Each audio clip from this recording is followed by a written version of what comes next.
You're watching Newsday TV. Thanks for joining us. I'm Ken Bufa. President Trump just commuted the sentence given to former Long Island Congressman George Santos. That means Santos could get out of prison right away. He was sentenced to more than 7 years after pleading guilty to federal fraud charges and for deceiving campaign donors.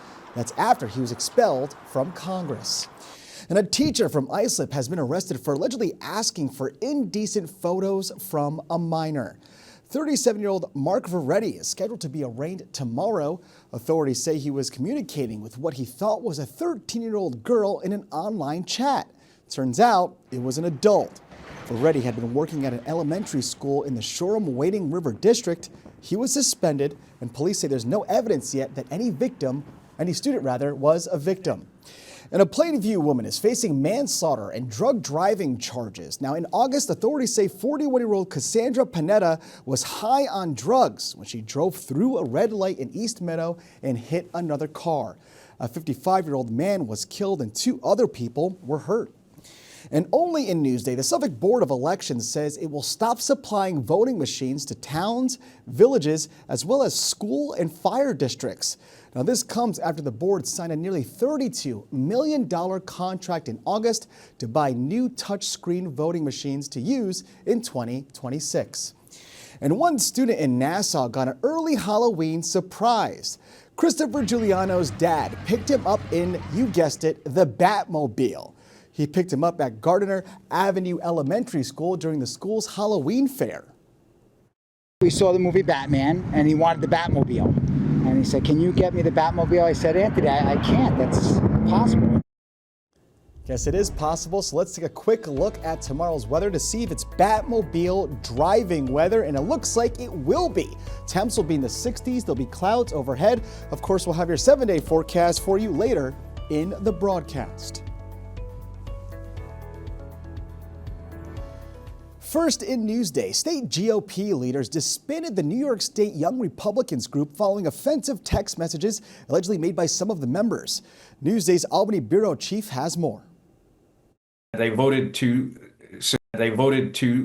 suspend the charter of the New York State Young Republicans after a bombshell story which revealed all sorts of hateful, racist, anti-Semitic language in a group chat through an online and messenger service. The executive committee of the Republican, the leadership of the entire party, acted quickly and basically disbanded this group, took away their authority, took away their voting rights within the party.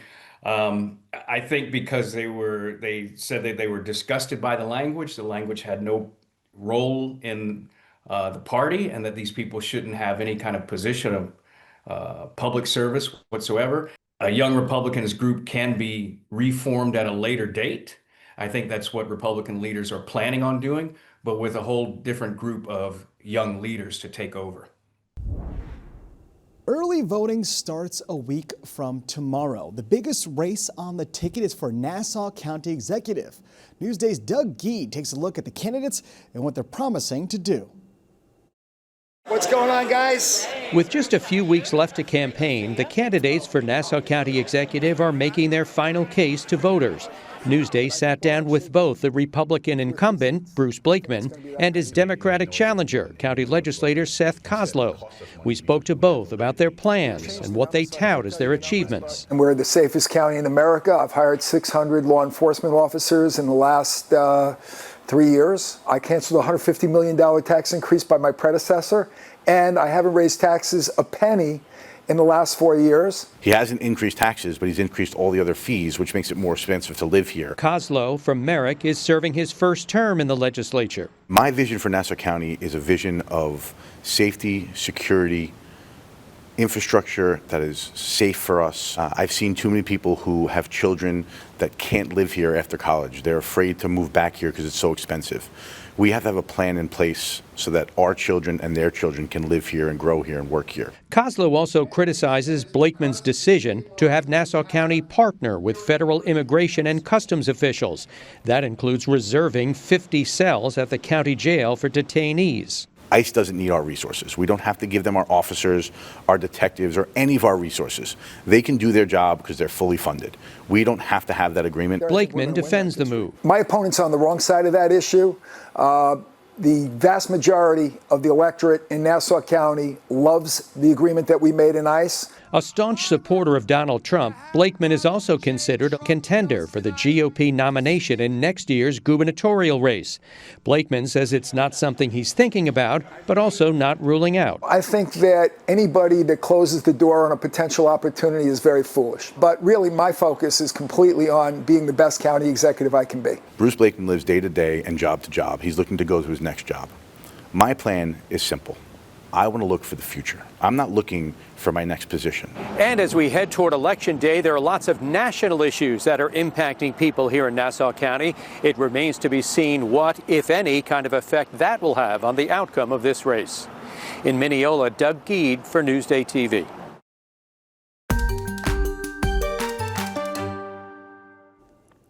Only in Newsday, less than a month after the Clean Pass program ended, Long Islanders are already frustrated with the traffic on the LIE. Well, I hate traffic, so it's ridiculous, honestly. My thing is, you knew it's going to take place, so you kind of plan around it, mentally plan around it, or go around it, totally, and just pack your patience.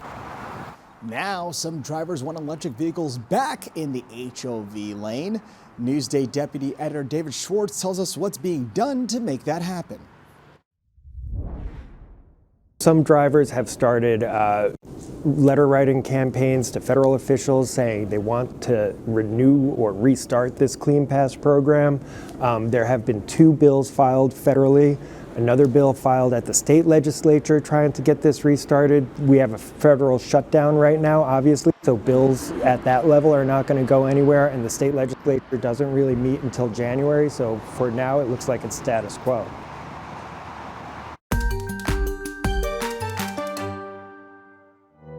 This is a book about second chances, about what a magical chance, a guy who has the ability to go back and do everything over again. The best-selling author of Tuesdays with Morrie and the 5 People You Meet in Heaven has a new novel. Mitch Albom introduced Twice to Long Island fans at a Gold Coast Forum and Theodore's Books event at the Krasnoff Theater in Brookville. Page 19 pages in, and the tears were streaming down my face. Alfie, the character in the book, he's 8 years old. His mother they're living in Africa. She's sick, she's in bed. As well, she's sleeping, I'll go outside and I'll play. Comes back, she's died. And he's so upset with himself and so angry at himself, and he just wishes the day never happened, whatever. And when he wakes up, it's yesterday. Yeah. And he gets to do it again. I think anyone who's ever experienced any kind of loss of a loved one can really relate to that moment. I write a line in the book, my mother died while I was trying to fly. Yeah. And my mother died while I was up in the air in an airplane, flying home from having seen her. I had just seen her, she was alive, and when I landed, she was gone. And so I had that in my mind, and I thought, well, I know would love to get that day back and say, well, now that I know this is going to be the last one, let me say this. Mitch has written over 20 books, but Twice is his first romance story. I wanted to write something for my wife, who I've been with now for 37 years, that would show her that I understand that even though we may not be the same now as we were when we first started dating, that there's a richness to the length of time that we've been together that can't be replaced. If you want to call that, okay, I'm going to write a romance novel. To me, it's just one of my stories, but this one happens to be about love. Well, thank you so much for giving us this another treasure.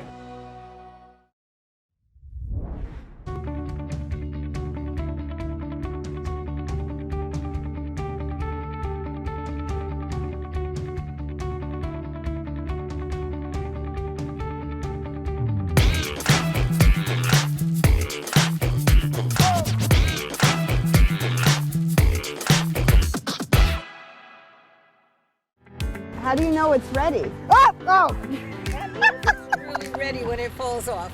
That is a pawpaw, North America's largest indigenous fruit. It grows all over the eastern United States, but it's not very well known because you can't buy it at a supermarket. But local chef Taylor Knapp serves it at his weekly pop-up called Pawpaw. So he took me around to his Pawpaw Connection to pick some fruit, and then he made the most delicious pawpaw dessert. Native Americans ate pawpaw for a long time. It looks like a tropical fruit. I'm just so surprised that it grows here. Very short season, 2 weeks, that's it. It falls off the tree and you have to eat it within 2 days or it basically goes rotten. I want to cry. I've been waiting for like 2 years to try this. Whoa. Wow. I'm tasting mango, but then there's more citrus. Oh! It was like a giant pimple. We're just kind of gathering what ingredients we can get from the North Fork Farms that very same week. So this first item here is this pawpaw cream, malt peanut crumble. Then we have just a straight pawpaw puree. These are husk cherries or Cape gooseberries. So these are toasted hay meringues, sugar, egg whites, and a bunch of toasted hay. And then finally we have a little bit of dried pawpaw. This kind of goes over the top. Oh! Oh my gosh. Whoa. I have to try one more bite to figure that out. I've never had a dessert like this. It just makes me think about nature and what nature is capable of, and who would think that a fruit could be custardy in the middle? Like, right. How did that happen? Right. It's beautiful. For Newsday TV, this is Andy Berlin. All right, let's take a closer look at your 7-day forecast, shall we? So again, tomorrow is going to be a dream, so is Sunday, but next week we do have some rain moving in. Temps not reaching the 70s either. Tuesday looks like the warmest day. Monday and Wednesday, bring the umbrella. Long Island weather is brought to you by PTRC. For more on the stories you've seen here today, head over to Newsday.com. Click Get More on the Newsday TV video box. I'm Ken Buffa. More news coming up.